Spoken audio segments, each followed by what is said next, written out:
महामहिम राष्ट्रपति जी के अभिभाषण की शुरुआत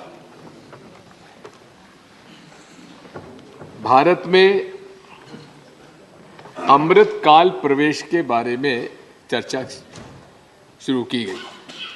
अमृत काल, ये अमृत काल किसके लिए महाराज?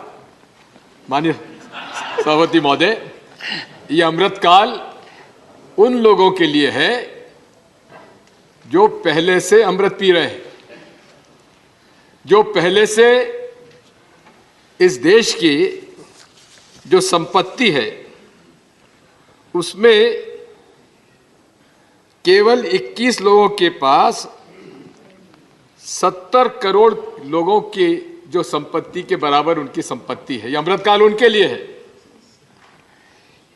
वो अमृतकाल उनके लिए है। I am sure the honorable member, who is very senior member and a senior politician of the country, you may be called upon to authenticate some documents. Of course, yes, I will. I know. I shall. Sir, I have been a, sir, I came to the list. Sir, I came to the legislature in 1977. नहीं, आप और हम तो पड़ोसी हैं. Sir, I came to legislature in 1977. I know, sir. So और please, अपना don't doubt sir, my. अपना रिश्ता पुराना है और इसीलिए गहरा है. आपसे मैं कह रहा हूँ कि आपको He can handle it. He can handle it. आपको ये पूछने की आवश्यकता नहीं थी। आप पर मुझको विश्वास होना चाहिए, भले मोदी जी को ना हो, कम से कम आपको होना चाहिए। इसी के प्रकार माननीय सभापति महोदय, 121% ग्रोथ हुई है कोविड के समय में। किनकी? अमृत काल का जो फायदा उठा रहे हैं उन लोगों को हुआ है। माननीय सभापति महोदय, 50% वो लोग जो व्यवसाय करते हैं वो 64% जीएसटी भरते हैं, लेकिन वो 10% अमृत काल के लोग जो अमृत पी रहे हैं वो केवल 3% जीएसटी दे रहे हैं। अब आप समझ जाइए कि अमृत काल किसके लिए है। माननीय सभापति महोदय, ये अमृत काल जैसा कि राहुल गांधी जी ने में कहा था 2014-2015 में, ये सूट बूट की सरकार है। ये अमृत काल सभापति महोदय उन सूट बूट के लोगों के लिए है, गरीब के लिए इस प्रेसिडेंट राष्ट्रपति भाषण में कुछ संकेत नहीं है। 2014 में मोदी जी से बड़ी अपेक्षाएं थी, पूरे देश को थी। 40 वादे किए गए, अनेक वादे किए गए, पूरे नहीं हुए। किसानों की आमदनी दूनी कर देंगे, सबको पक्का मकान दे देंगे। अब 15 लाख की तो जुमला खुद अमित शाह जी कह चुके, तो मुझे अब कहने की जरूरत नहीं है। माननीय सभापति महोदय, 2014 और 2022 के बीच में इस देश के वही सूट बूट के अमृत काल के नुमाइंदे जो अमृत पी रहे हैं, 66.50 लाख करोड़ का कर्जा माफ हुआ है। माननीय अडानी जी के बारे में बहुत कुछ कहा जा रहा है, आजकल ट्रेंडिंग अडानी हो रहे हैं। 84,000 करोड़ का तो कर्जा उनका भी माफ हुआ, लेकिन जो विष पी रहे हैं उनमें से किसानों का कोई कर्जा माफ नहीं हुआ, गरीबों का कर्जा माफ नहीं हुआ। यहां तक कि मुद्रा की अब बात करते हैं, मुद्रा के हितग्राहियों का भी 1 पैसा भी कर्जा माफ नहीं हुआ। अब इस अमृत पीने वालों में और कौन लोग हैं? क्रॉप इंश्योरेंस स्कीम के प्राइवेटाइजेशन में, प्रधानमंत्री फसल योजना में प्रीमियम कितना लिया गया? 1,26,000 करोड़ प्रीमियम कलेक्ट किया गया और रिलीफ कितना गया? 87,320, यानी कि 40,000 करोड़ विष पीने वालों के जेब से निकालकर अमृत पीने वालों की जेब में पहुंच गया।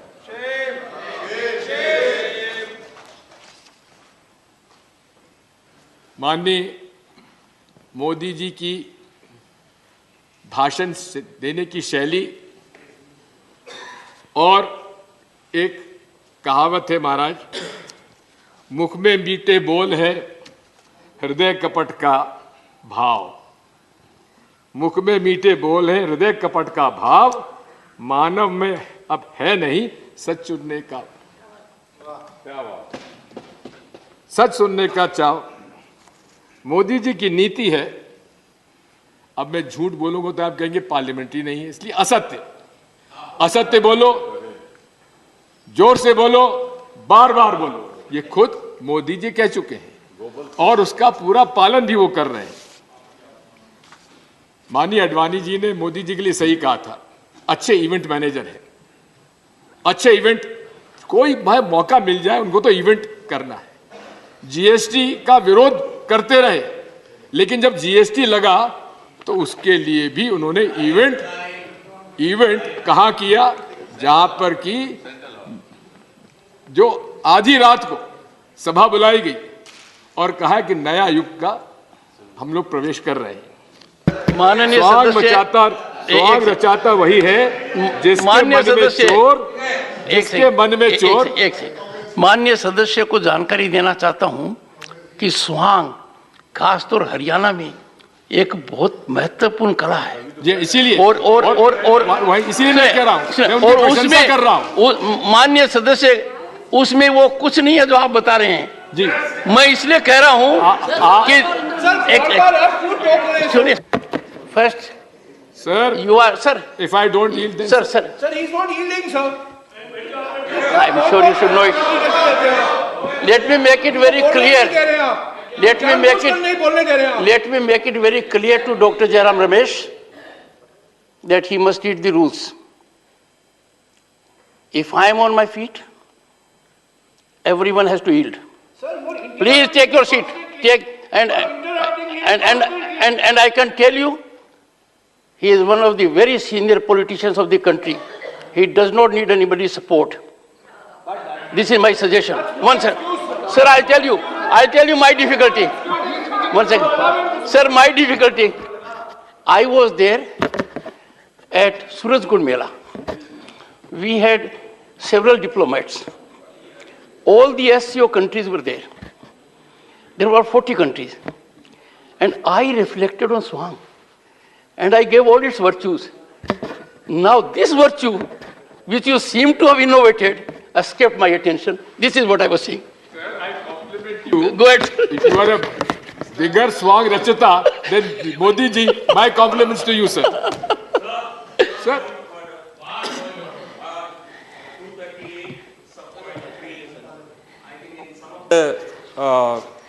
Observations made by Shri Digvijay Singh, some offensive expressions have been used, and I request that these words be expunged from the records. Wait. Go ahead, Sir, thank you very much, sir. Go ahead. Sir, मैं आपसे अनुरोध करता हूं, ये राज्यसभा के rules में 267 हटा दीजिए। काहे के लिए आप रखते हैं? जब आपको लेना ही नहीं है तो इसके रूल की आवश्यकता क्या है? हिडनबर्ग रिपोर्ट, जितनी बड़ी रिपोर्ट के जो मुद्दे सामने आए हैं, आज विश्व में उसकी चर्चा हो रही है, लेकिन हम चर्चा नहीं कर सकते। हम उन मुद्दों को नहीं उठा सकते। कहां उठाएंगे? अगर सदन में नहीं उठाएंगे, माननीय सभापति महोदय, कहां उठाएंगे? 267 में रूल्स में हमने मांग की, कई सदस्यों ने मांग की, लगातार 4 दिन तक माननीय सभापति महोदय सदन नहीं चल पाया। आखिर क्यों नहीं चल पाया? जेपीसी की मांग थी। क्या जेपीसी पहली बार मांग कर रहे थे हम लोग? मैं आपको बताना चाहता हूं, 7 बार जेपीसी अलग अलग विषय पर चर्चा हुई है।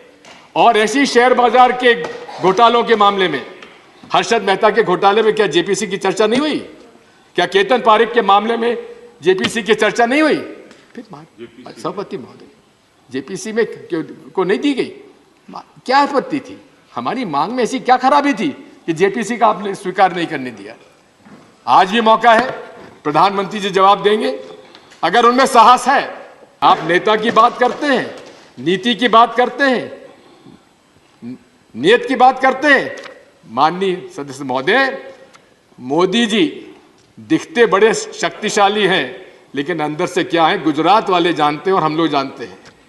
अगर उनमें साहस है तो जेपीसी अनाउंस करें और हम लोग उसका स्वागत करेंगे। दूध का दूध, पानी का पानी होने दीजिए। क्यों डरते हैं आप? माननीय सदस्य, आपने एक प्रश्न उठाया कि रूल 267 के तहत आई एम नॉट कास्टिंग नहीं आपने sir, I am not casting aspersion. I am responding for a simple reason that the honorable member has in specific terms indicated about my ruling under Rule 267. Take your seat. Take your seat. 267. That ruling, honorable member, is very categorical. Not a single. No, take it. Sir, take it. Honorable member may be informed. All my rulings on Rule 267, to which you have indulgently made a reference, carry a rationale. And notices were not accepted for a simple premise indicated in this House that the notices were not in order. As a matter of fact, the honorable members who gave notice deprived me the opportunity of going to the text of it, because the honorable members, in spite of my categorical ruling, did not fulfill the requirements that were essential to Rule 267. Therefore,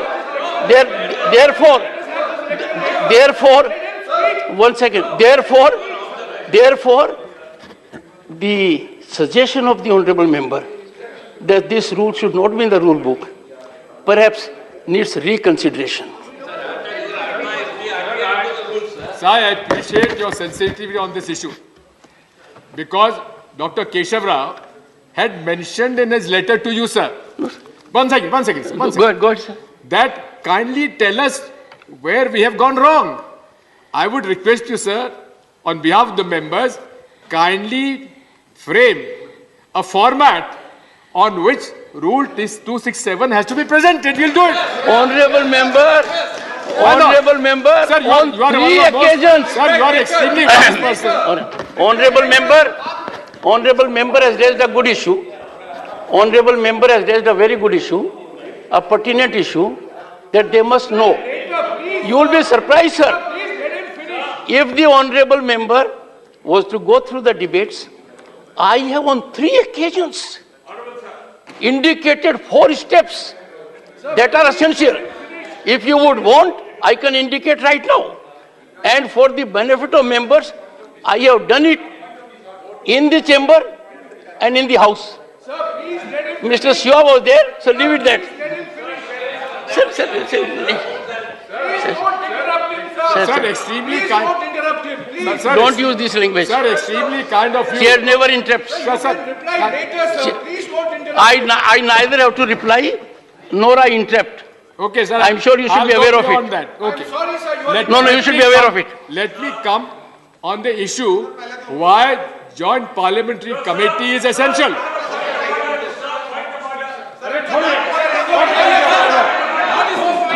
Sir, now I'm not yielding. Sir, I'm not yielding. Sir, I'm Rule yielding number to you. I'm 15. not yielding to him, sir. Rule number 15. I'm not yielding to him. Sir, may Sir, I we seek are your guidance discussing- on a point of order? Are you required to yield? Sir, I am not yielding. No, It is my right. Sir, is a member required to yield on a point of order? Yes, sir. Go ahead. Rule number 15, we are discussing. Which rule? Rule number 15, sir.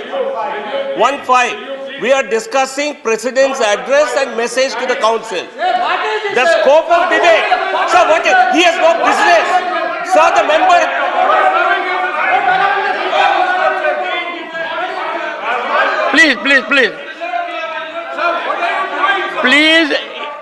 Please hear the honorable member in silence. Observe silence, hear the honorable member in silence. Please. Go ahead, sir. Take your seat. Point of order, sir. Sit there. Let him speak. Sir, sir. Sir, I would request you, sir. It may hurt my fellow members. Obviously, I'm in the opposition. Whatever I speak, I stand on my facts and I stand on what I say because I've never withdrawn my statement as yet in my political life. Sir, एक Hindenburg report में एक जो विषय आया है अंतर्राष्ट्रीय अर्थव्यवस्था में ग्लोबल इसमें चर्चा है, आज विदेशों में चर्चा है कि कितना बड़ा घोटाला हुआ है, लेकिन हमारे रेगुलेटरी अथॉरिटीज जितनी हैं उनमें से ना सेबी और जहां ईडी, आईटी, सीबीआई आप जानते हैं किस प्रकार का हथियार का उपयोग हो रहा है, लेकिन उसके बारे में आप छोड़ दीजिए। अरे 7 वर्किंग डेज में 2,07,000 करोड़ का इन्वेस्टर्स का नुकसान हुआ है। क्या इस पर भी हम लोग चर्चा नहीं करेंगे? माननीय सभापति महोदय, आज इस देश में जिस प्रकार से हालात हैं उसके बारे में हिंडनबर्ग रिपोर्ट ने किस प्रकार शेयर्स में मैनिपुलेशन हो रहा है उनके 4-5 बिंदु में रिपोर्ट अंग्रेजी में पढ़ रहा हूं। Business practices, the report claim that Adani has a history of controversial business practices including environmental violations and fraud. It also accuses the company of using its political connections to win favorable treatment from the Indian government. Corporate governance. Hindenburg Research claims that Adani's corporate governance is lacking, that the company is controlled by its founder, Mr. So-and-so, to the detriment of the minority shareholders. Number 3, financial performance. The report argues that Adani's financial performance is overstated, that the company has a poor track record of delivering its promises. It also claims that Adani has a history of overstating its earnings and high debt levels. Port business. Adani's port business significant parts of operation, and the report claims that the company has used its political connections to gain unfair advantage in the industry. Environmental concerns. Hindenburg Research claims that Adani has a history of environmental violations, and the company's proposed Carmichael coal mine in Australia is a major environmental risk. Sir, with such allegations, the government of India must come out with a clear report, a clear statement, how far this is correct. Why the SEBI, why the regulatory authorities are not coming out with a statement? Their silence is something which casts aspersions on the interest, the crony capitalism of the BJP and the partnership of the powers that be and the company in concern. Sir, जो 130 रुपए का share 130 का Covid के समय 4,000 हो गया, ये कहां का पैसा आया सभापति महोदय? इसकी जांच तो होना चाहिए। आखिर जो 900% वृद्धि हो रही है शेयर बाजार में, ये किनका पैसा है? किसके पास पैसा था? कोविड की बड़ी बात कर रहे थे जावड़ेकर जी, आजकल रोजगार की बात कर रहे हैं, लेकिन बेरोजगारी हम लोगों को सता रही है, आपको भी सता रही है, हमको भी सता रही है। माननीय सभापति महोदय, कोविड के समय जब सबकी संपत्ति घट रही थी, इन लोगों के पास 130 रुपए का शेयर 4,000 रुपए कैसे पहुंच गया? इसकी क्या जांच नहीं होना चाहिए? माननीय सभापति महोदय, इसमें किसका पैसा आया, कहां से आया, कब आया, इसकी जांच तो होना चाहिए, नहीं होना चाहिए? और फिर जो निकला तो किसका निकला, कैसे निकला, कौन कौन का निकला, इसकी जांच तो होना चाहिए, नहीं होना चाहिए? आप भी सभापति महोदय बहुत वरिष्ठ है, अच्छे वकील हैं, माने वकील हैं, आपको तो कम से कम हमारी पैरवी करना चाहिए। आपकी पहुंच प्रधानमंत्री जी तक हमारी नहीं है, हम मिलना भी नहीं चाहेंगे, हम क्योंकि उनसे उम्मीद भी नहीं है हमको, लेकिन आप तो कम से कम उनको समझाइश दीजिए कि उनको नड्डा जी विराजमान है। नड्डा जी, आप तो अध्यक्ष हैं भाजपा के, आप क्यों नहीं बात करते? अरे क्या ऐसी कौन सी बात बिगड़ जाएगी मोदी जी की, इस सरकार की, जिसमें जेपीसी में तथ्य सामने आ जाएंगे। क्यों छुपा रहे तथ्यों को आप लोग? इसी के साथ साथ 7 वर्किंग डेज में लगभग 100 से 120 बिलियन डॉलर्स का घाटा हुआ है कंपनी को। इस मामले में बैंक क्रेडिट स्विस ने मना कर दिया कि हम आपकी मान्यता नहीं देते, ना आपको बॉन्ड को मान्यता देते। अंतर्राष्ट्रीय क्षेत्र में माननीय मोदी जी बड़े संवेदनशील हैं, उनकी इमेज अंतर्राष्ट्रीय क्षेत्र में नहीं बिगड़ना चाहिए। हमको भी चिंता है, उनको चिंता है ही। हम चाहते हैं कि उनके अंतर्राष्ट्रीय शिखर पर वे सर्वोच्च पद पर पहुंचे, लेकिन इसमें रिपोर्ट में जो आ गई है उनको बदनामी कराई है। पूरे देश का सवाल है, देश की अर्थव्यवस्था का सवाल है। इसकी जांच में क्या दिक्कत है? जांच होना चाहिए, दूध का दूध पानी का पानी होना चाहिए। आगे मैं बताना चाहता हूं, अमेरिकी शेयर बाजार में डॉ जोन्स ने सस्टेनेबल इंडेक्स से अडानी जी की कंपनी को हटा दिया। अब बताइए कि मोदी जी जब जाएंगे विदेश, जाते रहते हैं, जब बड़े बड़े उद्योगपतियों से चर्चा करेंगे तो क्या ये बात सामने नहीं आएगी कि भाई आपके देश में हो क्या रहा है? फिर आगे माननीय सभापति महोदय, इसी के साथ साथ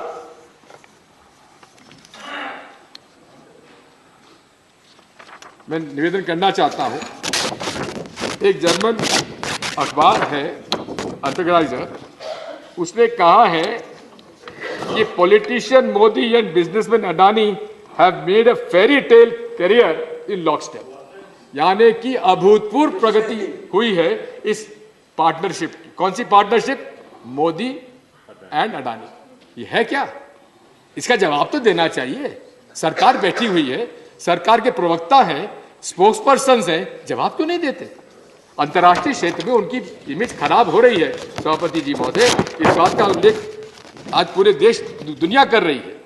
फोर्ब्स ने 1 फरवरी को लंबी रिपोर्ट दी और कहा कि किस प्रकार से खुद के शेयर खुद ने कैसे खरीदे गए, इसका उल्लेख फोर्ब्स ने किया। साथ में जिन 2 कंपनियों के साथ मिलकर अकाउंटिंग फ्रॉड और स्टॉक मार्केट में हेराफेरी का इल्जाम लगाया गया है, दोनों अडानी ग्रुप के एफपीओ में अंडरराइटर बताई जाती हैं। है क्या? कौन सी कंपनियां हैं? एक है इलारा कैपिटल प्राइवेट लिमिटेड, दूसरी है मोनार्क नेटवर्क कैपिटल। अब यहां कहते हैं कुछ गड़बड़ नहीं हुई, लेकिन बोरिस जॉनसन भूतपूर्व प्रधानमंत्री यूके के सगे भाई जो जॉनसन, जो कि इस इलारा कैपिटल इन्वेस्टमेंट कंपनी में डायरेक्टर थे, उन्होंने इस्तीफा क्यों दिया? क्या कारण थे? वो भी हिडन पर रिपोर्ट आने के बाद इस्तीफा उन्होंने क्यों दिया? इसकी जांच तो माननीय सभापति होना चाहिए। विदेशों में चर्चा हो रही है, विदेशों में जांच हो रही है, लेकिन जहां फ्रॉड हुआ है वहां हम लोग चर्चा नहीं कर सकते।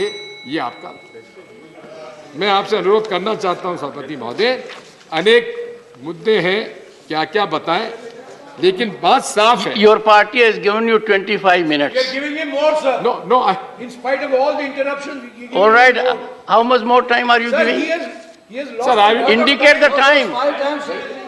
We are giving him 10 minutes more. okay, Okay, okay, thank you sir, another 10 minutes, go ahead, sir. thank you Not including your interruptions. I think the honorable member has to be little composed. sir. We are, sir, finally That problem should be, To speak, sir. it Finally, shouldn't sir. become a chronic problem. sir, finally Go ahead, this nation wants to know। एक हमारा channel है जो कि केवल अपनी बात सुनाता, दूसरों के नहीं सुनता। Nation wants to know, now nation wants to know, sir, who is Chang Chung Ling? Who is he? Is he Chinese or Taiwanese? Is he a partner of Mr. Adani? The nation wants to know, sir. Would they please allow JP Singh? Sir, also आपने अपने इसमें लिखा है कि page 3 में para 6, आज भारत में ईमानदार का सम्मान करने वाली सरकार है। भारत में ईमानदार को सम्मान करने वाली सरकार है। कहना कुछ, करना कुछ। बात यही है, अगर वाकई में ईमानदार आप हैं तो हम आपसे पूछना चाहते हैं कि ब्लैक मनी लाने की एसआईटी का गठन करने की उन्होंने घोषणा की थी और घोषणा हुई भी थी। आज तक उसकी रिपोर्ट नहीं आई। पनामा रिपोर्ट्स के अंदर अभी तक उसकी कोई जांच नहीं हुई। ये ना खाऊंगा ना खाने दूंगा, ये है किसके लिए?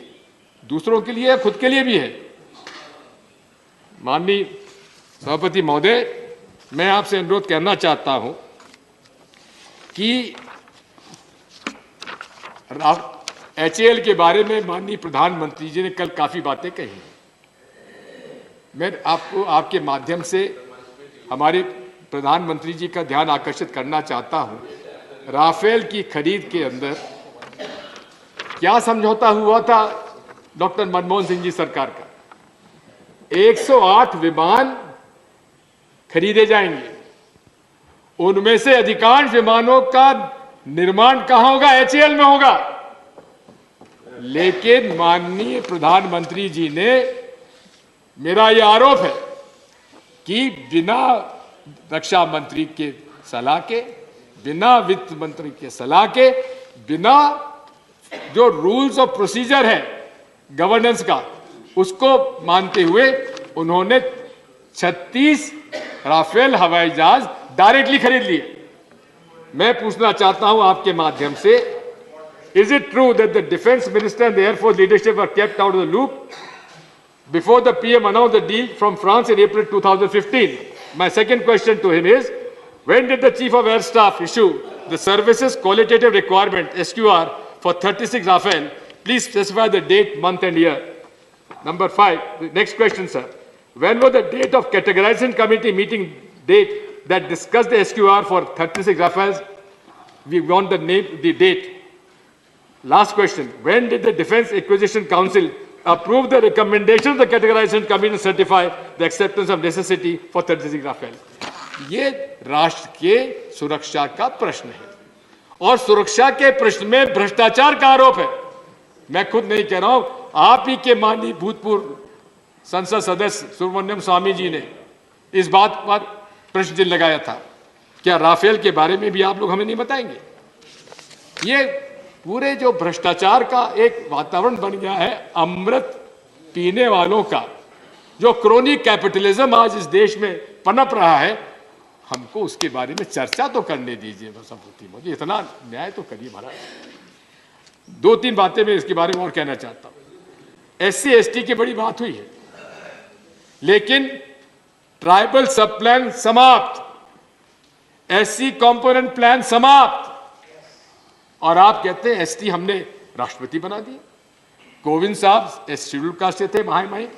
कौन सा ऐसा कदम उठाया गया दलितों के लिए जिसकी वजह से कोविंद साहब को पहचाना जाए? और ऐसा कौन सा कदम हमारी बहन जी ने उठाया, महामहिम राष्ट्रपति जी ने, जिसके बारे में हम कहें क्या पैसा कानून लागू हो गया? क्या ट्राइबल सब प्लान वापस आ जाएगा? हम उनसे जानना चाहते हैं। और तो छोड़ दीजिए। I think the honorable member has made a reflection. He needs to revisit. The reflection is कि महामहिम राष्ट्रपति ने ऐसा कौन सा काम किया है? नहीं, sorry, I take my words back. I got it. Sir, I withdraw my. I got your I withdraw my. Sir, I appeal to her. Sir, I appeal to her. Kindly look at this issue of restoring the tribal sub-plan in the interest of the tribals. Then, sir, Sonam Wangchuk, he supported BJP in the last election. He went on a strike, hunger strike. He was kept in the house imprisonment, confinement. What was he asking?